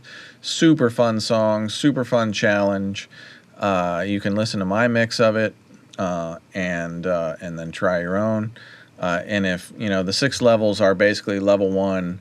If like you've never mixed anything in your life and you don't really understand mixing, level 1 is for you. You're gonna love it, and then it just steps you up gradually. Each level gets a little bit harder, and it's a completely different challenge. One level doesn't inform you about the next, but by the time you're getting to level 6, you we're in year 6 of Mixing Night now. Year 1, I was doing this, and 30 stems were super challenging to me to get done in 10 minutes. And every once in a while, 30 stems still are, but I've noticed 6 years of sprinting doing this stuff that my mixing chops are so much better. Mine. And I was I probably had 35 or 40 BTS mixes 6 years ago. Now I have 50. So it's not like I was some amateur mixer. Like this stuff the sprint mixes have really helped me hone my own abilities. So I can virtually guarantee you that they are going to help you hone your own your own mixing abilities. And you got to look at them like athletic training for your ears. You can't look at it like, oh, this is how I'm going to mix client mixes. No, that's not how you mix client mixes. This is how you develop your instincts and your gut, and you learn the art of balance, because striking great balances is 80% of mixing. 80%. All of that other, and the thing is, if you strike great balances, you need so much less compression and EQ and effects and all of that stuff. And basically, every time you're EQing stuff, you're trying to make things fit in. But if you understand and can naturally strike great balances, you don't need so much of that stuff. So try the sprint mixes. I guarantee you're going to love them. Nicholas asks, hey, Ken, have you used the L4 by Waves yet? And what do you think about it? I have not used the L4. I am not a fan of the L series by Waves. I think L2 is one of the worst sounding plugins I've ever heard. I've never put L3 through its paces against anything else, but L2 compared to anything else that tries to make it do what it does is the worst of the bunch. So there you have it. I mean, I like some other Waves plugins. You know, it's not like I think they're all bad. That one in particular, I do. Lakeshore Sound and Video asks, "Hey Ken, I figured that you weren't printing the compression, but how are you controlling the really loud screams to tape? Is it ALLCOMP as well?" No, it's there's a wide dynamic range being captured. I am squeezing a little bit with the thermionic culture, the Phoenix, but for the most part, it's just a great microphone with a great preamp. And it's all tubes, so I'm probably, when she's really digging in, I might be getting a little bit of tube saturation at the loudest parts. But I mean, you guys could hear it, clear as a bell, sounded incredible. So a little bit of gentle compression on the way in that I'm committing to, and then ALLCOMP super evens it out just for the headphone monitoring. So that's how that is working. Let's see. I wanted to talk just a moment about Anushka Sen. If you have never heard of this girl, hopefully you will. She's absolutely brilliant. Anushka Sen. Boom. Anushka Sen 0408 is how you can follow her. Look at that, 39.4 million followers on Instagram, and she deserves every single one of them. This girl is, I just can't say enough amazing things about this girl. She is just, she's mainly an actress. She's been acting in India like 15 years, and she just turned 23 years old. So she's been acting since she was like 7. She was a dancer before she was an actress. She's practically become a freaking supermodel now. And when I met her, she was like this mousy girl. She's transformed in front of my eyes. It's incredible. And her singing voice is just beautiful. And one of the real game changers for her is that because she's such a talented actress, she has the ability behind the microphone to convey her emotions through her voice and through that microphone, which, you know, it's very hard to teach vocalists how to do that if they're just trying to sing, because giving a great vocal performance is not about singing, it's about connecting. And her ability to become an actress behind the microphone is a game changer with how her vocals connect with the listener in the way that we want them to. So she's really brilliant. Here's her on the red carpet at the Cannes Film Festival this year in France. And she is just like, you've met Coburn. Coburn and Nushi are friends now. And they're like two of the same people. They just light up a room. And they're just the nicest, just coolest folks. I'm so deeply lucky to be getting to work with both of them. And I'm going to have some music coming this year at some point with Anushka. Super excited to be working with her. She's just so incredibly talented. So be on the lookout for that. If anybody has any questions for me, fire away. MyTube asks, "Hey Ken, if you already have LOLComp, is there a discount for ALLCOMP?" It comes with. It's the exact same plugin with a different skin. So all you have to do is log into your Mixing Night audio account and download the latest installers. And the latest installers have both ALLCOMP and LOLComp. And you can choose on a per instance basis which one you want to use. And for me, I still use LOLComp probably more than ALLComp, just because I'm a goofy fucking dude and I love the emojis. And the thing about, so if you understand what I was trying to teach you with Coburn and the ability to get her out of her head and just let her connect to her vocal performance, if I pull up LOLComp, to me, this does the same thing. I have spent 30 years looking at gear. If I never see another modeled piece of gear looking plugin in my entire life, I will be okay with that. So what I wanted to do was I wanted to design a plugin that absolutely sounded super great, that was super easy to use, but that was so far away from Gearland that we gamified it a little bit and we just like got you out of your head, so you stopped thinking so much about every decision that you're making. And you notice it has no control values. You actually have to use your ears a little bit, and it sounds incredible. What's up? Mazzy is here joining me. Hey, Maz. Yeah, I know. What's up, baby girl? Mazzy loves ALLCOMP. Who? Oh, the dragon. I fucking love the dragon. Yeah, ALLCOMP just like gets me out of gear mode and gets me out of my head and just, you know, makes me laugh and smile every time that I pull this thing up and try and use it. What's up, baby girl? How can I assist you and make your life better? What can I do? She's like, I want you to go outside and play with me. So, yeah, if you already own ALLCOMP comes with it. Just download the latest installer. Mr. SJK asks, "Hey Ken, do you like the Kazrog Avalon EQ?" Yes, I like all the stuff that Kazrog does. Their plugins are so fire. I really like the new green Michael Brower compressor. That's got a lot of character to it. The Avalon EQ sounds like an Avalon. I mean, I have an Avalon 737, and that's I think they make the 747, but it's really good. What else do I like from Kazrog? True Iron from Kazrog I really like. Things that just like are character choices, I tend to like plugins like that, and True Iron is one of those. You know, do you like this character or that character or this character? Yeah.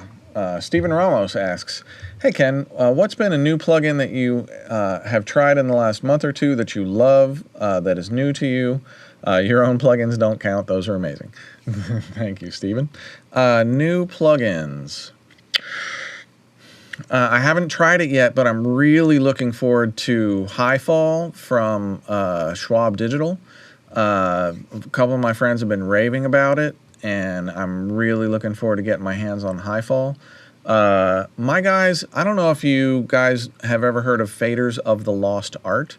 I'm in kind of a YouTube like podcast group, like me and 3 other studio nerds, and we call ourselves Faders of the Lost Art. And we do YouTubes about once every 2 weeks or so. We used to have Dave Pensato joined us for like 8 or 10 months and was the 5th fader, and he just couldn't keep up with it. But I mean, to have Dave Pensato reach out to us and join Faders of the Lost Art with us for any time, like, he is one of my biggest influences in this industry, bar none. And his altruism, the way that he was so free in sharing his knowledge, was a super big impact on me and my ability to just go like, I'm not gonna if Dave can show you everything he knows and he's still getting all of his work, then I can probably show you everything that I know, and it's not gonna hurt my work at all. It's just, there's always gonna be work for me.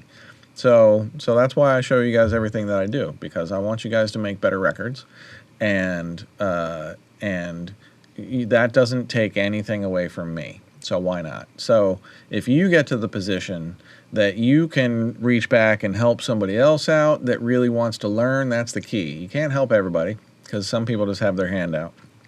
But if there is some young, hungry person that, is on that similar path to you, and you can reach back and help them with some knowledge or something, I guarantee you're going to feel so good about it. It's like a drug. I have always just loved passing along my knowledge, and and the way it comes back to you in unexpected ways is just magical. Nora Hayden says, "Ken is so patient with Mazzy." Oh man, she's the best. Mazzy walks me every day. She has kept me so healthy, it's ridiculous. I would never walk myself every day. Dave Hates 808 says Pensado is the man. He absolutely is the motherfucking man. And to have had a podcast with him is like such a full circle, mind-blowing moment for me. The other guys on Faders, Nico Hamui, who used to be Dave's assistant and now is a record maker in his own right. Fareed Salama, who's a Miami-based engineer and mixer, brilliant guy. His credit list is bananas. And Bob Horn, who's LA-based, but originally from Cincinnati, Ohio, Bob Horn. And Bob is just a brilliant mix engineer and just a big brain nerd. That guy figures stuff out that I would never even think of. And just to hear him talk about things, I'm just like, how did you figure that out? How? Yeah, Bob's brilliant. I love him. Let's see. Oh, we got a couple more questions. Danny Onions asks, hey, Ken, you mentioned capturing a take where 90% might not be great, but a single phrase has magic that you want to capture. Do you take notes? How are you keeping track of those moments? I tend not to keep really good track. I tend to keep enough mental notes that I know when I have had enough takes that I have a comp. And when I'm like, okay, I know I have enough great takes that I could comp this right now, and it would be a great comp. And then I usually go to the vocalist who's usually used to working with me and go like, hey, we have a comp. Now get weird or get adventurous or take even bigger chances and just be the biggest version of yourself. And I could comp this right now, and I have a great vocal. So anything else that you give me is just icing on the cake. And a lot of times that just unlocks something in them that all of a sudden, especially with Coburn, it's incredible. All of a sudden you get these things that, you know, even though they've been going for it take after take, you get these new adventurous takes out of them that you just are so unexpected. And, you know, and if in a whole take I get one more line or two or three more lines for the comp, then that's a huge win. And basically, you know, I'll get enough takes, like My Darling Nightmare was 15 takes.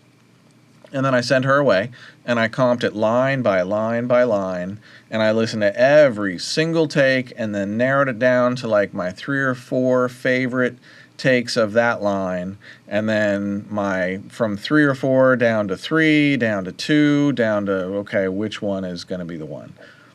And sometimes it's like the first 2 words of this take and the last 3 words of that take, or there are no rules. It's just you find the very best moments that artist gives you and you put them all together.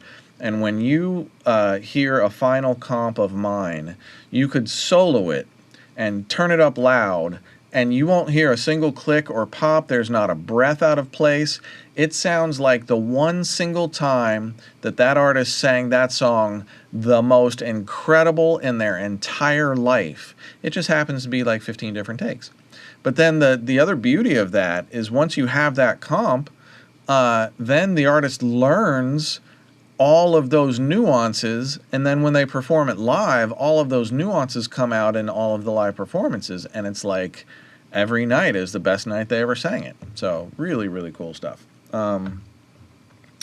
DeBeat Kid asks, hey Ken, what's your favorite limiter that you finalize with if you don't enjoy the Waves L series? I'm looking for my next limiter to finalize my beats. So for clippers, I like Gold Clip, or Kazrog K-Clip 3, or I think those two for clippers. But usually my finisher is FabFilter Pro L2, and occasionally Slate FGX2. I'm sure there's other ones out there, but for like a final squeeze limiter, that's not, I don't want character out of that. I want transparency. I want volume and transparency. And the FabFilter Pro L2 gives me that. The Slate FGX2 gives me that. I'm sure there's others, but I usually reach for those. Oh, and if you're still on and you haven't liked or subscribed to our channel yet, please do me a favor and like and subscribe. That super helps us a whole lot. I think we're approaching 16,000. We should be at 60. But what can you do? Anyway, also, tell your friends about Mixing Night. You would be shocked at how few people actually know we even exist. And often when people find us, they love what we're doing and they tune in, month after month. But, nowadays it's kind of like if nobody tells you about something, then you don't discover it. Like word of mouth is everything in our business. And trying to put on a show like this, word of mouth is really everything. I'll take one last question and then we're going to wrap up the broadcast. Corey Monsuich? Sorry, Corey. Corey asks, hey Ken, does there exist any sort of network of studios currently looking to hire studio hands or mix engineers? What's the best approach to obtaining a studio job after having built a decent portfolio? Okay, first off, I'm going to stop you right there. Almost no studio is looking to hire a mix engineer unless it's somebody like me. They're just not. That's not your entry into a studio that is worth working in is not going to be as an engineer. It's not going to, sure as shit, not going to be as a mixer. It's going to be as an intern or an assistant. And you work your way up and you prove yourself and you make yourself valuable to the studio. And the clients start knowing you and learning you and you put in the time and then you make it to that next rung. That is how this shit goes. So, and you say you have a good portfolio. If that portfolio does not include artists that people know, then you might have a great musical portfolio of stuff to show off, but people don't care. People want to see names. They want to see that other people have co-signed you.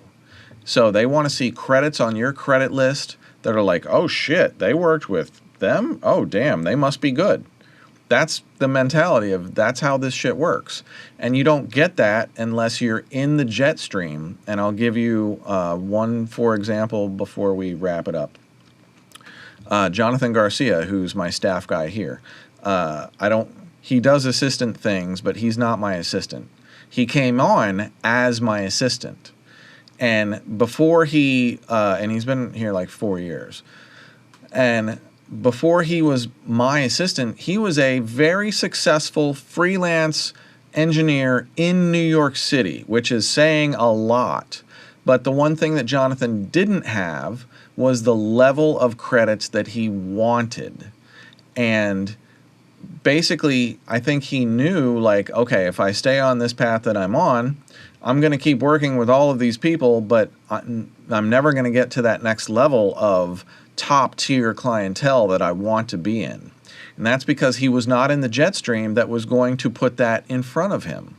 So he realized what looked like a big giant step backwards coming and being my assistant and giving up being a successful freelance engineer in New York City to become somebody's assistant was 2 steps back so that he could leap forward. And now 4 years later, it took him far less than 4 years to get these things. Now Jonathan has a Grammy-winning participation credit on a Grammy-winning album as an engineer. He's got his own gold record on a record that I did not work on. And he's got a ton of high-quality credits on notable projects as an engineer that I've also put on his plate. And he has been able to, on his own time now, take the credits that he has earned through me and through being in this jet stream, and now he's building his own clientele outside of here. I mean, he still works here, and I hope he stays here forever, but he's building his own reputation and his own notoriety beyond what he has here because he took 2 steps backwards to get himself into the right jet stream. And if you're not in the right jet stream, you might as well be a million miles outside of the jet stream. So think about that and think about how to make yourself valuable to the people that you want to be working with, who can bring the level of clientele to you that you want to be working with, and make it happen. That's what I did. So thank you everybody for joining us for Mixing Night tonight. Such a fun show. I really had a blast. Thank you, Coburn, for joining me. Thank you, Phil Deox, for letting us make sprint mixes out of 2+2. Please support him at streaming. Coburn's single drops October 17. We are all super excited about Super Ugly. Thank you, Marcus Manderson, Justin Gray, Jake Richter, and Julio Monroy. Thank you to all of my staff that helped put this together. Lori, Dom, Nolan, JT, Phil. I hope I'm not forgetting anybody tonight. And I hope Jonathan is at home getting better. Rest up, dude. Whenever you're feeling well enough, get back to us. But in the meantime, you just chill out. Nora Hayden, so great to see you on the chat again tonight. I've so many like OGs tonight. That really felt amazing. It's great to see all of you, and I hope everybody had a great mixing night. I certainly did. And we are back November 12th for the next mixing night. So we're skipping the first week, but we're back November 12th, and hopefully I will see you all then. Everybody have a great night.